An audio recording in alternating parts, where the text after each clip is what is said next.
जवान होश में आओ, होश में आओ, होश में आओ। काम आलू को मत तरसाओ, मत तरसाओ। अभी खा लो, आज खा लो, अभी खा लो।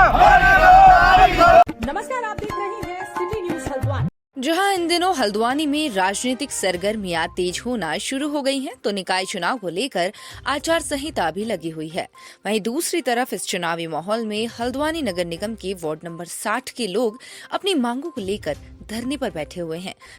दरअसल तीन पानी के वार्ड नंबर 60 में तीन पानी से गौलापार को जोड़ने वाले मार्ग में फ्लाईओवर का निर्माण किया गया है, जहां रेलवे क्रॉसिंग से गुजरने वाले मार्ग को यहां के स्थानीय लोगों के वाहनों के लिए रेलवे प्रशासन ने बंद कर दिया है, जिस कारण क्षेत्र के काश्तकार और स्थानीय लोगों को फ्लाईओवर का इस्तेमाल कर 7 से 8 किलोमीटर जाना पड़ रहा है, जिसको लेकर समस्त क्षेत्रवासी अंडरपास मार्ग खुलवाने की मांग को लेकर धरने पर बैठे हुए हैं। स्थानीय लोगों का कहना है कि रास्ता बंद होने से उन्हें काफी दिक्कतें हो रही हैं। स्कूली बच्चों को आवागमन करने में काफी लंबा संपर्क करना पड़ रहा है।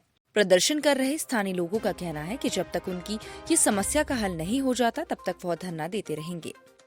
हम लोग ग्रामीण क्षेत्र में रहते हैं और ये जो हमारा तीन पानी गेट आता है, ये हमारा दक्षिण गौजेजाली में आता है और इससे हमारे 3-4 गांव इससे प्रभावित हैं।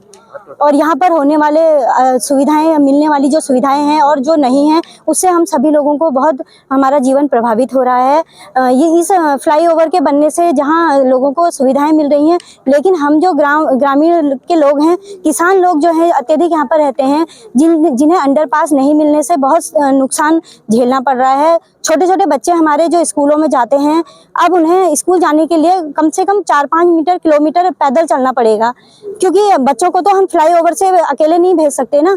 और सभी लोग बसों की व्यवस्था नहीं कर सकते, क्योंकि किसान परिवार हैं, कुछ गरीब परिवार भी हैं। इसीलिए जो बच्चे हमारे पैदल जल्दी पहुंच जाते थे, अकेले भी साइकिल से जाते थे, उन लोगों को अब हम फ्लाईओवर से भेजेंगे तो हमारे बच्चों का भविष्य कहाँ सुरक्षित रहे। हमारे कम से कम 200 परिवार से अत्यधिक ही होंगे, जिनकी अभी ऐसी कोई हमारे पास इतनी गणना हमने नहीं की है।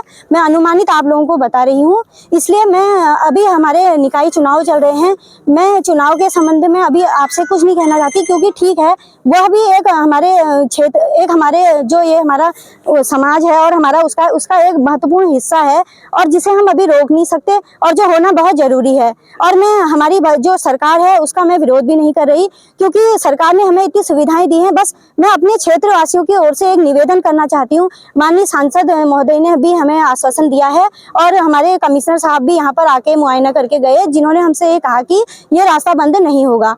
बस मैं ये चाहती हूँ कि मेरे समाज के लोगों के, मेरे ग्रामीण लोगों की ओर से आप ये बात आप ऊपर तक ले जाइए कि हमें थोड़ा सा, हमें बस बच्चों के लिए और हमारे किसान भाई हैं, हमें पानी के लिए रास्ता चाहिए होता है, हमारी बैलगाड़ियाँ यहाँ से गुजरती हैं, तो हमें उसके लिए थोड़ा सा अंडरपास की आवश्यकता है। और बाकी अभी चुनावी समय चल रहा है, आचार संहिता भी चल रही है, लेकिन ग्रामवासी बहुत मजबूर हैं, इसीलिए हमें यहाँ पर एकत्रित होना पड़ रहा है।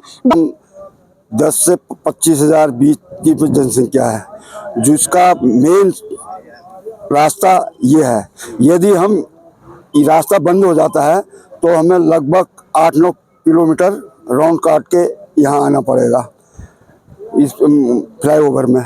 और जब से ये खोद दिया इन्होंने, यहाँ से सारी स्कूल की बसें, बच्चों का स्कूल जाना बंद हो गया और बसें आनी बंद हो गई। और यहाँ पे हमारे केनाल की नहर है मेन, जो ये 5 गांवों को सिंचाई को जाती है, मेन नहर है, उस नहर का रास्ता बंद हो गया। ये रेलवे की हिटलरशाही चल रही है यहाँ पे, ये किसी की बात ही नहीं सुन रहे हैं। अभी 2 महीने पहले हमारे कुमाऊं कमिश्नर श्रीमान दीपक राउत जी ने इनके अधिकारियों को निर्देश दिए थे कि आप जो है, जब तक आपका अंडरपास तैयार नहीं होगा तब तक आप इस रास्ते को बंद नहीं करेंगे ग्रामीणों के लिए। जब आपका अंडरपास तैयार हो जाएगा तब आप इस रास्ते को बंद करिए। ये हमारा सरकार से आग्रह है कि ये रास्ता खोल दिया जाए, इससे ग्रामीणों को अत्यधिक परेशानी हो रही है। इसमें तकरीबन 20,000 से अधिक आदमियों को इसमें परेशानी हो रही है। इसमें तकरीबन ये रास्ता यहाँ से बिंदु खत्ता तक का जाता है, बिंदु खत्ता शांतिपुरी तक पहुँचता है और समस्त परिवारों को इसमें लिंक रोड है, तो सभी परिवारों को बहुत परेशानियां का झेलना पड़ रही है। यहाँ बगल में स्कूल I1 स्कूल है, ये छात्र जो ये यहाँ से 300 मीटर दूरी पर पहुँचते हैं, उनका कई बार पेपर छूट गया है। हमको अंडरपास चाहिए, ये यहाँ से जब घूम के जाना पड़ता है ना, आंवला चौकी से घूम के जाना पड़ता है 8-10 किलोमीटर, तो हमको बहुत दिक्कत का सामना करना पड़ रहा है। उसमें हमारा पेट्रोल गाड़ी का ज़्यादा लग रहा है, और यहाँ से अंडरपास मिल जाता तो हमको बहुत बढ़िया होता, 4 व्हीलर से ले जाती। और उसके लिए हमने मांगे तो काफ़ी उठाई, लेकिन रेलवे वाले वही संघर्ष की बात वो कर रहे हैं। मैं 60 साल से देश की सेवा में लगी हूँ। आज मैं परसों यहाँ से अपने पोते को पीठ में रख के लाई, वहाँ से बहू मेरी जॉब करती है, लड़के घर पर नहीं है, तो मैं आई तो मैं खुद गड्ढे में गिर गई, पोता भी नीचे मेरे साथ गिर गया, वो रोने लगा। किसी आदमी ने आके साइड से मुझे मदद दी, फिर मेरे बच्चे को भी निकाला, मैं भी निकली ऊपर। तो इस अवस्था में हमने क्या करना चाहिए, हमें ये बताओ। या तो सरकार हमें ठीक से गड्ढे में डाल दे, या तो हमारा कोई निर्णय होना चाहिए। मैं तो यही कहूंगी, मैं किसी चावलों से नहीं जानती हूँ, नहीं जानती हूँ, क्योंकि इतने साल से मैं इस देश में भाजपा की सेवा कर रही हूँ। जेल भरो आंदोलन भी हम रहे, सब जगह रहे। आज ये सरकार क्या किस काम की है, हमारी घर हमारी समस्या नहीं सुन रही है, तो हमारी तो सुविधा कर दी, हमारे लिए भी तो सुविधा होनी चाहिए। कुछ बहुत दिन हो रही है, 1-2 हजार आदमी है हमारे इसमें ग्रामीण क्षेत्र में भी, और ये क्या कहते हैं नगर पालिका में भी, तो कहाँ से जाएं? आपको समस्या मैंने पहले तो बता दी। बच्चे को लेके गई, मैं बच्चे में गिर गई उसमें। स्कूल है, इधर भी स्कूल है, दोनों तरफ स्कूल है। ऑनलाइन स्कूल वालों के 50 बच्चों के पेपर छूट गए, रोते रोते बेटियां जा रही हैं, हमारी बहू बेटियां।